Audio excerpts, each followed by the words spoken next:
All right, every researcher knows this feeling, right? You're staring at your budget, wondering, do I stick with the free tools and save that precious grant money, or do I splash out on some paid software that promises to make my life way easier? Well, today, we're going to break it all down for you. Let's dive in. I mean, this is the big one, isn't it? Are those pricey subscriptions actually a smart investment that'll get you published faster? Or are they just a total waste of your grant money when a free tool could probably get the job done just fine? So, to really help you figure this out, we're going to walk through 7 key research tasks. And for each one, we'll put a popular paid tool head-to-head with a really powerful free alternative. That way, you can see exactly where your money might or might not make a difference. First things first, let's talk about the absolute foundation of any research project. Actually finding the literature and then trying to make sense of it all. So for that initial literature search, the 2 tools we're looking at are Consensus, which is the paid option, and AnswerThis, which is the free one. Okay, so here's the trade-off. Think of Consensus as your personal AI research assistant. It literally digs deep into papers to pull out these really specific verified insights for you. It's pretty amazing. On the other hand, AnswerThis is kind of like a super fast librarian. It gives you a great broad overview and a solid starting point for your search. And hey, it's totally free. Okay, you found your papers. Now you actually have to read them. For this part of the job, we're going to compare the paid tool, Scholarcy, with its free alternative, SciSpace. And the difference here? It's really all about automation versus doing it yourself. Scholarcy is a total game changer if you feel like you're drowning in papers. It uses AI to whip up these detailed summaries, and it can save you hours. SciSpace, on the other hand, gives you this fantastic free digital workspace to read, highlight, and take notes your own way. All right, moving on to the fun part, the active creation phase.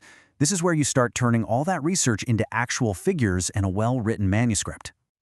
When it comes to making visuals, we've got BioRender, the super specialized paid tool, facing off against the open-source powerhouse, Inkscape.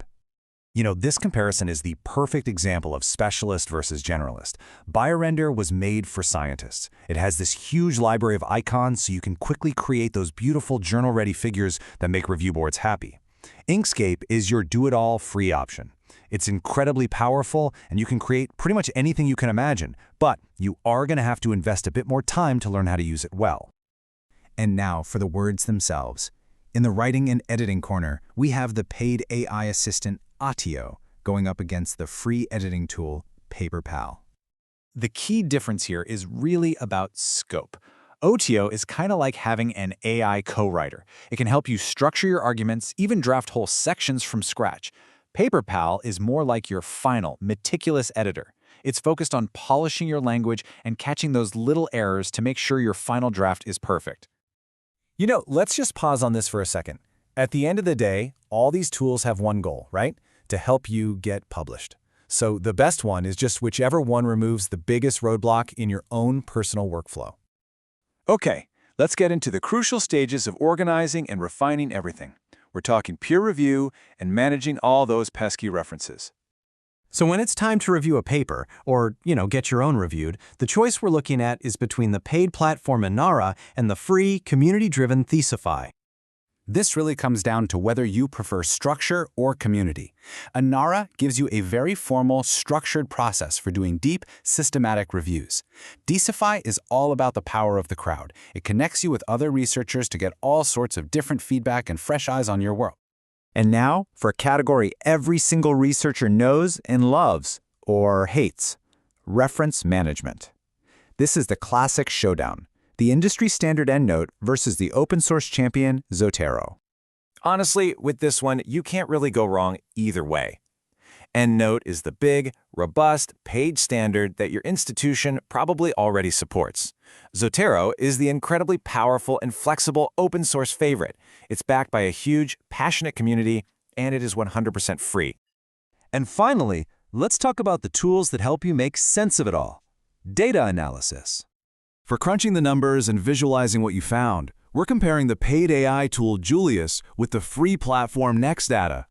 And here we go again, it's all about complexity. Julius uses AI to help you tackle really complex data sets. You can just ask it questions in plain English to get analyses and charts.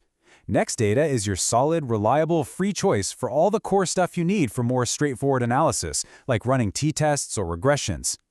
So we've looked at all these options. What's the final takeaway? How do you actually decide what's right for you in your research? It's actually pretty simple. Here's the game plan. Always, and I mean always, start with the free tool. Use it until you figure out what the single biggest bottleneck is in your workflow. Then, and only then, should you think about upgrading to a paid tool, and only if it specifically solves that one problem and saves you a ton of time. Don't pay for features you don't need. So just take a second and think about your own process. Where's your biggest pain point? Which one of these free tools could you try out today to start saving yourself some time or money? The best way to find the perfect tool is to just start experimenting. Good luck!